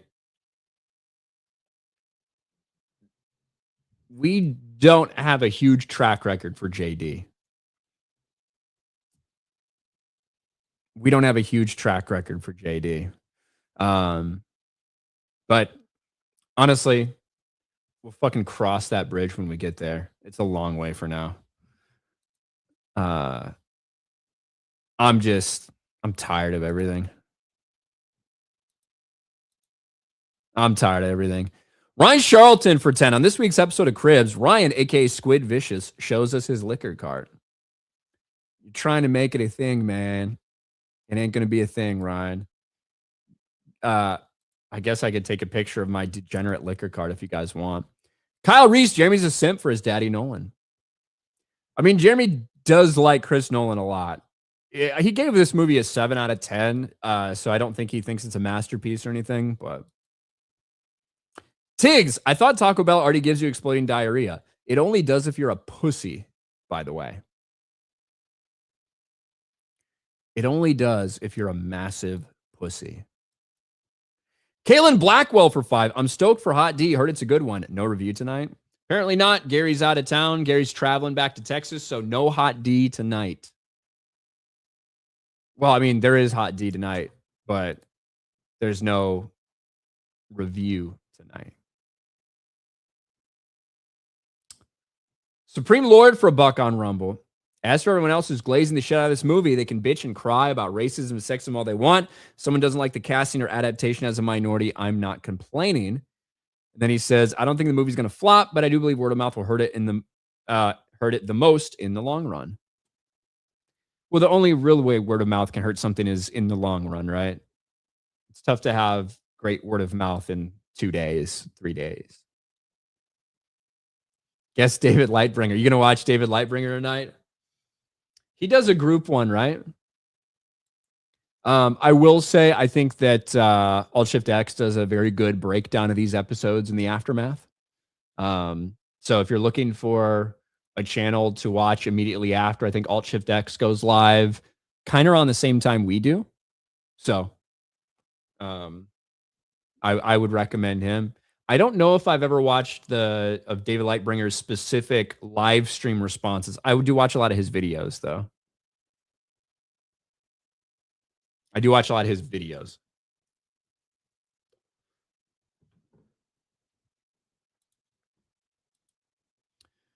Nick Gore. I'm the only Nick Gore repercussion you need, Rai. Thank you very much, Nick. Thank you very much. Shadow and Ballistic. Yeah, I mean, that's a good example. It's like, here's the thing with Shad. In my opinion, Shad went way too hard on like the movie for what it is. Not the political messaging. I'm talking about the movie as a movie as opposed to what it's done to the source material. I don't think it's the biggest fucking disaster ever known to man. I don't think it's the worst movie that's ever been fucking made, like Shad is like saying. But you know what I do think with Shad? I think that he's telling you exactly how he feels. Shad is somebody who has stood up there for weeks and said that fucking Masters of the Universe is like an epic, fucking awesome, amazing film, where I think that's kind of a mediocre film. Now, with that being said, I'd rather rewatch Masters of the Universe over and over again than watch the Odyssey again and again. But like Shad believes what he says, and he sticks to his fucking guns. Period. And I think regardless if you agree or disagree with somebody, if you think they're being genuine, I think that's the most important thing, even if you disagree with their take. And that's always what I try to be. I try to be rather fair, I think. I think that I'm more fair than a lot of other people. I try to be fair with what I'm saying and whatever. Even if I don't think something's going to be good going in, I try to give my genuine opinion on what it is when I come out of the theater and how I feel about it. Even if that might not be something that all of you guys want to hear. Like, I imagine that a lot of you guys want me to say that the Odyssey is the biggest, most like garbage pile of shit that has ever been out there. And I can't say that because I don't honestly believe that. I have massive problems with, and there's things that piss me off about it a lot. But I just got to be honest. So, and I think that that is the best way to be in the long run. I lose for Google Little Caesars Nazi pizza story, pepperoni. Yeah, didn't somebody make a swastika with pepperonis? That's, I mean, if I ask for that, right? If I ask for that, then, I mean, they should be able to make that, right?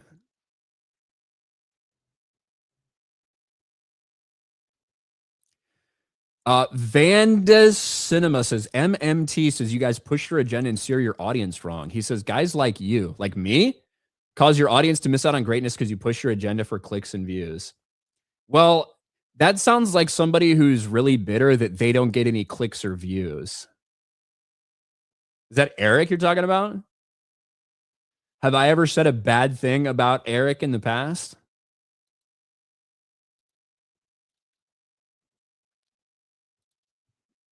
Hold on. What is it? Midnight Movie Talk?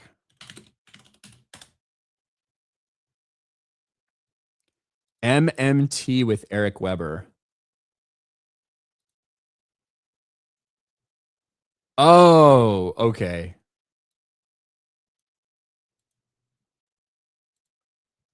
I get it.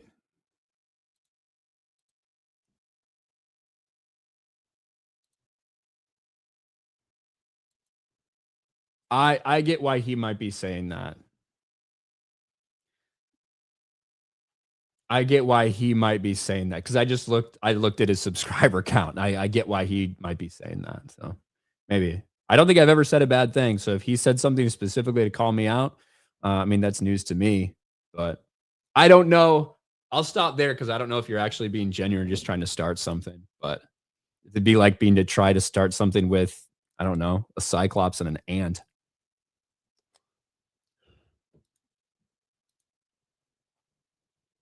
Speaking of,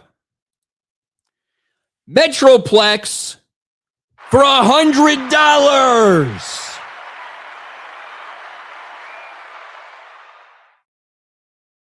For $100.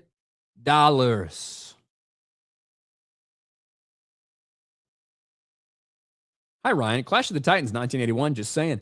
Odyssey is a fever dream of cope casters, coping with the fear of being called isphobe to the point of overt public self-contradiction, rap pandering, and warrior shaming as if Ellen Page would last 2 seconds in war. Drink. I do think it should be like mentioned that Ellen Page's character of Sinan is portrayed as a very weak warrior. Like that is, it's ironic that you cast a woman in a man's role, a woman pretending to be a man to play a man, and they end up being cast as a very, very weak man.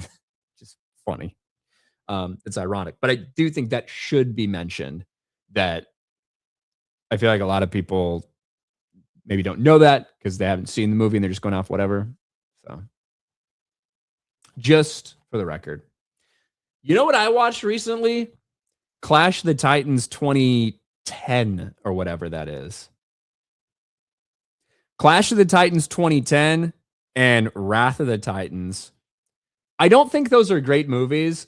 They're not even like great Greek adaptation necessarily, but I do like some of the vibes of those movies. Like I like because you get Liam Neeson as Zeus, you get Ralph Fiennes as fucking Hades. They do kind of fuck up some of these stories and everything. And I don't even think a Kraken exists in Greek mythology. It's a different sea monster. I forget which it is. But there is a sea monster that Perseus saves. What's her fucking name from? But those are movies that I would like just throw on. You know what I mean? And watch. But yeah, Liam Neeson is fucking Zeus. Andromeda, thank you. Release the Kraken. Thank you for $100, Metroplex. Let's go.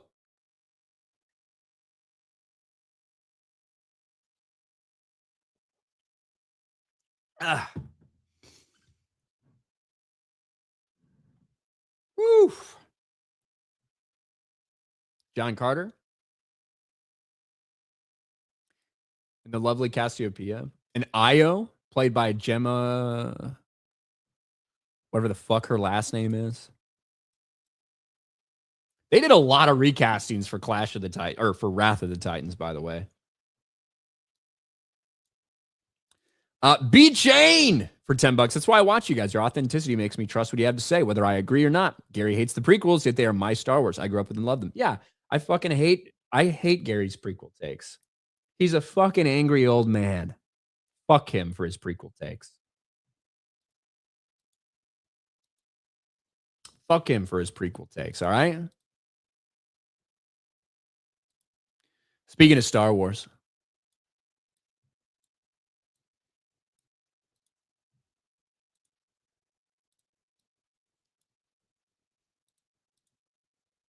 Speaking of Star Wars.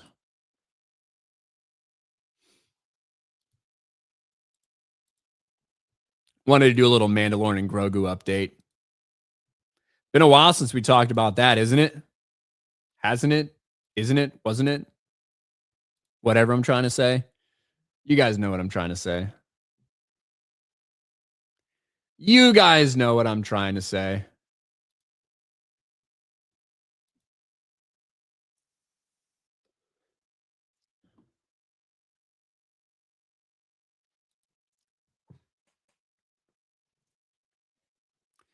People will praise the prequels, but forget it's the start of the fall of Star Wars. No. The start of the fall of Star Wars is the Clone Wars. 2008, TCW. That is the start of the end of Star Wars. That is the line of demarcation.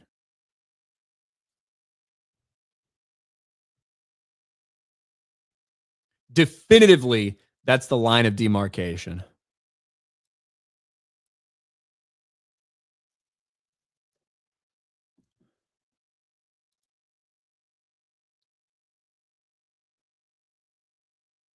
Ewok Adventures, what, from like 90, fucking 94 or whatever. Those Ewok stuff, the Ewok movies. The Christmas special isn't allowed to be the beginning of the end because after the holiday special, you had Empire Strikes Back. So that doesn't make any sense. The holiday special came out in 1978. Are you saying that after that it was all downhill? Is that what you're trying to say? Because then you had fucking Empire and Jedi. Like, shut the fuck up. The holiday special came out in 78. You fake fans. All you fake Star Wars fans.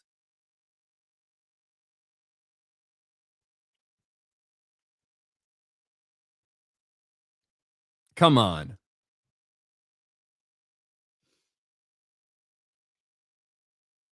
Come on. All right. Let's talk about Mandalorian and Grogu for a second. It's been a while since we talked about Star Wars, The Mandalorian and Grogu. And in large part, it's because it immediately fell off a cliff and is one of the biggest failures in the era that is Disney Star Wars. The first Disney Star Wars movie released under new president, Dave Filoni, him and Jon Favreau's movie, the movie that both of them directed, the movie that both of them wrote, their movie. What was viewed as the safe option for a return to theaters for Disney Star Wars. And The Mandalorian and Grogu was a massive failure in a major way. In fact, it is the biggest failure they've seen in terms of live action Star Wars movies.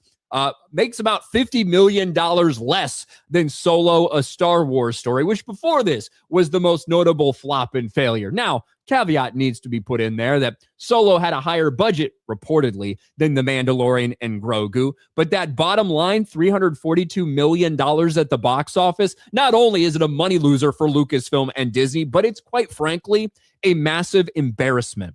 The first Star Wars movie back in theaters in 7 years after the rise of Skywalker. What was viewed as a property that's going to just go on forever and ever and ever in The Mandalorian, their big-time Star Wars TV show, brought to the big screen.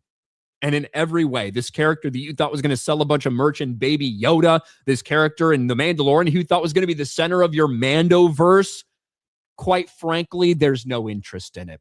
It is about to finish its box office run and, in fact, release on digital platforms. Mandalorian and Grogu seeks new audience on streaming this week after stalling at the box office. And for the record, it stalled weeks ago. Look at this tracking. The blue line, if you couldn't tell, the blue line is Mandalorian and Grogu. The green line is like a typical movie based on what its opening few days was and how it performs over time. And the red shade is what basically all movies fall somewhere in between. Mando and Grogu on the very bottom of this line because this thing fell off and it fell off hard. For reference, this weekend, right? This weekend, Mando and Grogu in 90 theaters made $120,000. It's over. Pull the plug. They're done. This movie is done at $342 million. And it's about to go on streaming platforms and do absolutely fucking nothing. It is about to not perform at all. Maybe for 1 or 2 days, it'll be the #1 new movie on Disney Plus. And all the Disney Star Wars shills who have coped about this thing for weeks and weeks and weeks will be like, look, I thought you said this movie was a failure. And then it'll disappear from the #1 movie rankings very, very quickly because that's what happens to all of these movies that fail at the box office and then go to streaming. But interestingly enough, there's some Disney Star Wars fans who are starting to panic because they think that it truly could be the end of this franchise. And I'm not talking about Star Wars. I'm talking about The Mandalorian. Star Wars fans are convinced new Mandalorian and Grogu ad just announced the death of the Disney Plus series. From the time Mando and Grogu was announced, many Star Wars fans had one pressing question about what this meant for Star Wars movies and TV shows moving forward. Did Din Djarin and Grogu's jump to the big screen mean that Disney Plus TV show was officially over? And look, we had a lot of discussions about this, whether this movie was season 4 adapted into a movie, whether there would be a season 4 after. Jon Favreau claims it's ready to go. He claims he has season 4 written and ready on his desk as soon as Lucasfilm says yes. And by the way, Lucasfilm is now his partner in crime, and I mean the crime of desecrating Star Wars, Dave Filoni. So should be ready to go, right? Should be easy. Well, I don't think very many people trust Disney Star Wars to do anything. I think there's a lot of control over what they're allowed to make and the money they're allowed to spend there because I don't think they trust that anything they make can be profitable, and for good reason. But in a recent ad, some people picked up on something. As shown on an X post by the Star Wars Holocron account, by the way, disgusting Disney Star Wars shill. A new featurette for The Mandalorian and Grogu includes the dates for The Mandalorian spanning 2019 when the show began to 2023 when season 3 aired. While this still is an official confirmation from Star Wars that The Mandalorian and Grogu mark the end of the show, this does seem to suggest that season 3 really was the conclusion of what remains one of Star Wars' best TV shows. Well, isn't that like being the tallest midget? Isn't that like being the smartest fucking retard? One of Star Wars' best TV shows? Yeah, the greatness that you have to choose from between The Mandalorian, The Acolyte, Ahsoka, The Book of Boba Fett, the Obi-Wan Kenobi series. What just a plethora, a cornucopia of incredible content. No, it's for the most part all been absolute dog shit. But this is it right here. The Mandalorian, 2029 to 2023. So I think that maybe people are reading a little too much into this. I don't think that it's a definitive, hey, this is the end for this show. We're never going to see another season. I think it'd be smart if they never did a season because obviously these characters aren't in demand anymore. But it does kind of read like a fucking tombstone, doesn't it? It does kind of read like a tombstone, I think. The Mandalorian 2019 to 2023. I will remember you. Yeah, like that. It does kind of have a sad little ending to it, I think. But I don't know. Look, I think if Lucasfilm were smart, they wouldn't do any more seasons of The Mandalorian. But I think if they were smart, they do a lot of things differently. I don't think these people are smart. I wouldn't be surprised if there's another episode or another season of Mandalorian somewhere down there. But when you look at this, when you look at this result at the box office, hey, hope to find a new life on streaming. This is one of the biggest embarrassments we've seen over the last 15 years almost of Disney Star Wars. To take this big gap, to have your Disney Plus launching Star Wars show that got so much what I believe to be unrealistic praise and undeserving praise in the beginning from people. And I think they finally came back to their senses in season 3. When this is your first movie in theaters, you thought it was a sure thing. You thought it was a sure bet. And you spent almost $200 million on this thing budget-wise. Another who knows how much, $100 million plus marketing, probably closer to 150. And you get $342 million out of it. A pathetic failure for this franchise. And now what do? There's not much in the works right now for Disney Star Wars. You have the next movie, Starfighter, coming out next year, and Ahsoka. What else is in the works for them? I don't think there's a whole lot. Dave Filoni is supposed to have a whole movie. James Mangold is supposed to have a whole movie. You've got the fucking Rey movie that's supposedly in the works. But in terms of actively making anything, I don't think they're actively making anything that's not animation. Because Disney Star Wars is a failed property. And finally, they're having to come to terms with that.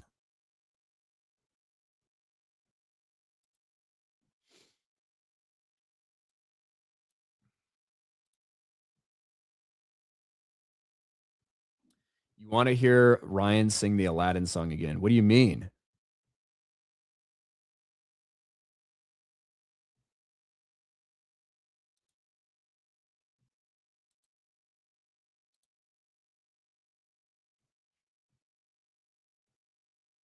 What do you mean I have to sing the theme song again?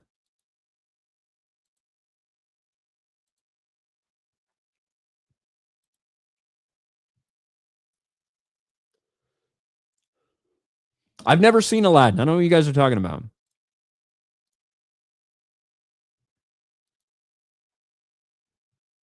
If you guys get lucky enough and I have enough to drink in Las Vegas, maybe you'll hear it, but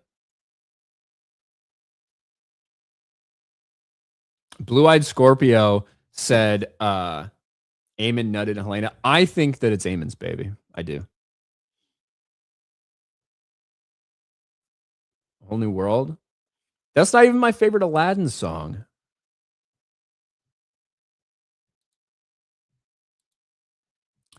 Snacks for 2. Tartakovsky's Clone Wars is episode 2.5 for me. Well, it was episode 2.5 for everybody. That's how it was made. That's how it was put out. That's how it was intended to link episodes 2 and 3. And it actually fits.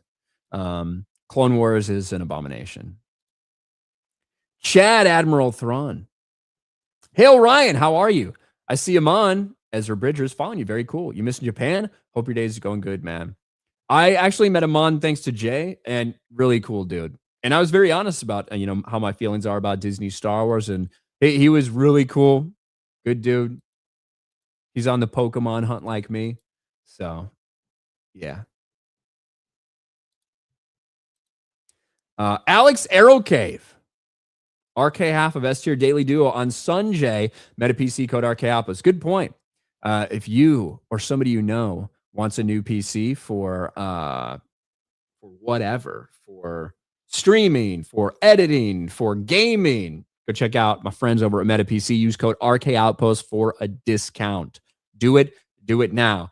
Also, if any of you guys had been watching some of the Nephi War stuff on the vlogs and looking for a new comic book universe to get into, check them out. I think that link is in the bio too. You can use code Ryan10 for a discount there. I think that link is in there. I actually saw Scott today. Scott Herman with Nephi Wars. Hugo, I have to go to sleep. Overnight trucker. Is it gay if I ask you to tell me good night? Don't let the bed bugs bite. I feel like you have daddy issues, which might mean you're gay. But good night, Hugo. Don't let the bed bugs bite. There you go, buddy. Please don't jerk off to that.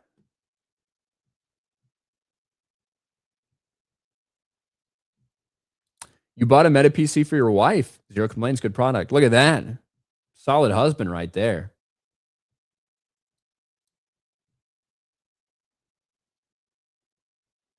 Solid husband. Building your own PC isn't difficult and is rewarding in itself. You know, that might be true. And I have no qualms with anybody that wants to, you know, buy their own stuff and build their own PC. And I think it's really cool. I also think it's cool for people that make their own pizzas at home and have a fucking brick fire oven to put their pizza in. That shit's cool, but it's not for me. I'm going to order pizza. I'm going to have somebody else make it for me, you know? You know?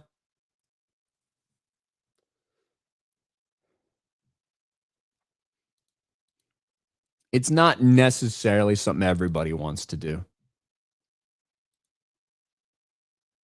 See, look, you do everything yourself. I make cast iron pizza. See? Look at you.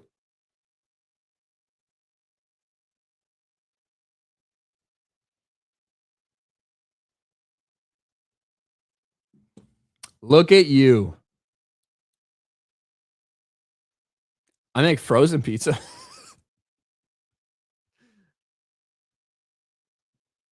I make frozen pizza. As someone who's brewed his own beer from scratch, it's almost always cheaper at this point to buy from some. It depends, right? It's like I think for a lot of that stuff now, PC is different, but if you're brewing your own shit, it depends how long you're willing to commit to it and everything like that, because a lot of materials are going to go into it and a lot of patience and things like this if you're brewing your own shit. So my guess would be if you're brewing your own shit, there's going to be a big upfront cost of all that stuff. However, over the course of 2, 3, 4 years, probably going to be way cheaper, but it's like a big upfront commitment, you know? I had a friend who used to do that all the time.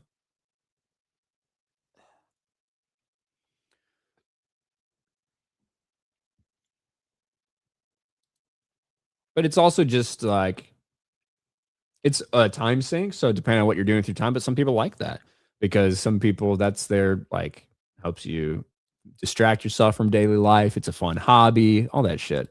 My hobby is ripping Pokemon cards right now, I guess. We got more Pitch Black, by the way. We got plenty of Pitch Black for the next stream. Am I going to be in San Diego? I'm not going to be in San Diego this week, Roman. I'm not. Unfortunately. I mean, I even when I was living in San Diego, I only went to San Diego Comic-Con once. But I'm not going to be there. I'm going to be right here. Supreme Lord. There's still some people who hate the prequels about as much as you hate TCW. The same people like Gary, Yellow Flash, Tom Connors, Az, and Mahler claimed it ruined their childhood, even though I like TCW. I don't think Mahler say it ruined their childhood. Mahler was a child when the prequels came out. I get fed up with people's hate towards the prequels because it's so fucking tiresome at this point when you take into account what Disney with the franchise. I even got into it with someone on the FNT stream. Look, not everyone's going to agree on everything. And that's, I think, something important with all the Odyssey stuff that's going on. not everyone's going to agree on everything. And every time someone doesn't agree with you, it doesn't mean that they're a shell or that they're a hater or whatever. Some people just have their honest opinions. You know? Some people just have their genuine, honest opinions, and that's okay.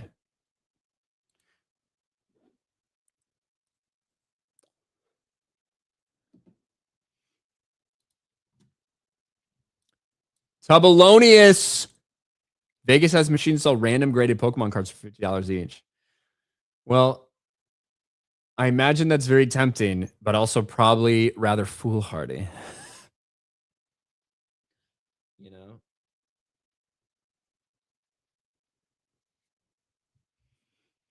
You know? I do intend to go on some Pokemon hunts while I'm in Vegas, though. I do intend to go on some Pokemon hunts. It'll happen.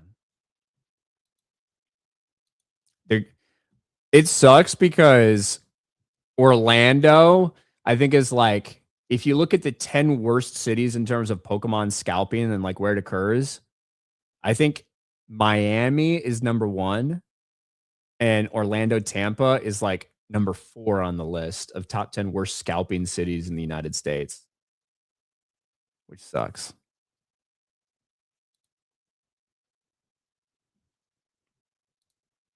Favorite Pokemon team, all gens, Luxray, Cyndaquil. I mean, you don't mean Cyndaquil, do you, though? You don't want a Cyndaquil. You're going to, like, just not evolve him for fucking 100 levels? Beedrill, Garchomp, Leafeon, Poliwrath for me. Leafeon, you're a Leafeon fan.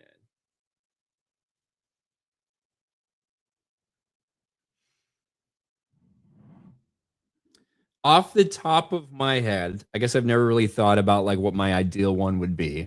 Off the top of my head, Charizard, Mewtwo, Rayquaza.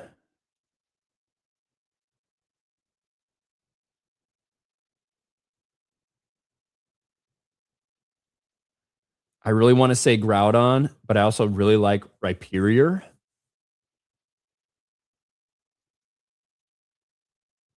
Yeah, I don't think I've ever seen a Rhyperior card, by the way. It's kind of crazy. We don't have a grass type, do we? We need a water type as well. Probably Gyarados. See, my gens are going to be so highly... like, I'm so partial to Gen 1 because I just have played those games so much and love them so much.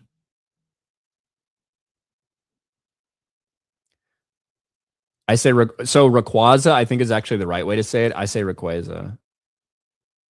I've always said it.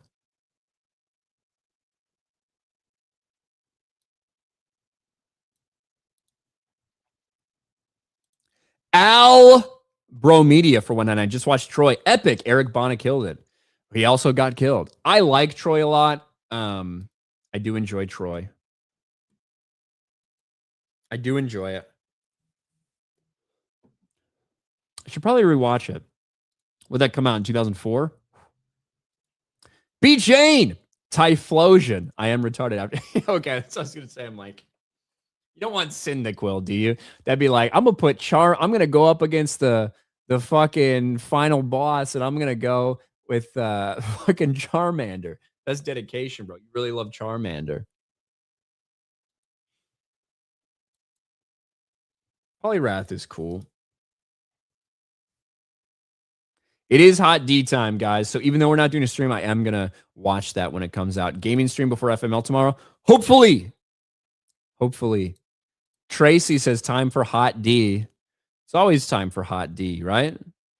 It is hot D time. I am going to go.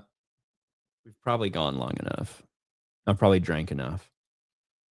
So we probably are going to go. And even though we're not doing it, no stream tonight, guys. Unfortunately, no stream on Gary's channel. Because he's traveling, so we'll cover that tomorrow, I suppose. I did Everstone a Caterpie to level 100. Why? My God, why would you? Okay.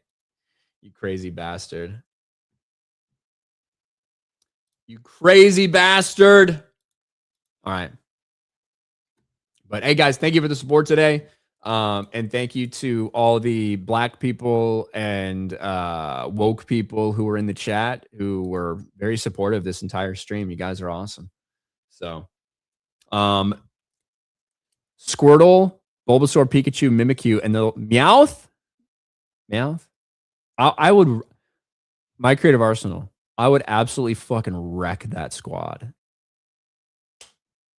I would fucking wreck them. What are you doing? Got to evolve some of these people. But anyway, that's it. Thank you guys for joining me today. Thank you for all the support. You guys are awesome. And I will see you tomorrow for Fuck My Life. It's on Vera's channel, right? And there's a rumor that there's a rumor out there that there might be some FML art. I haven't seen it. I don't want to promise it. So I'm just saying. And I will be in Vegas in a couple weeks. So for all you guys that are going to the Vegas meetup, I will see you guys there. I might have surprises for everybody there too, if you want one. All right, that's it for me. Oh, Supreme Lord, you forgot one about what I said about Hot D. One of your $1 Rumble rants. Oh, Ronan for $1 said, "Hail Ryan, you're looking like an angry lesbian today." Hint, it's the hair. Thank you.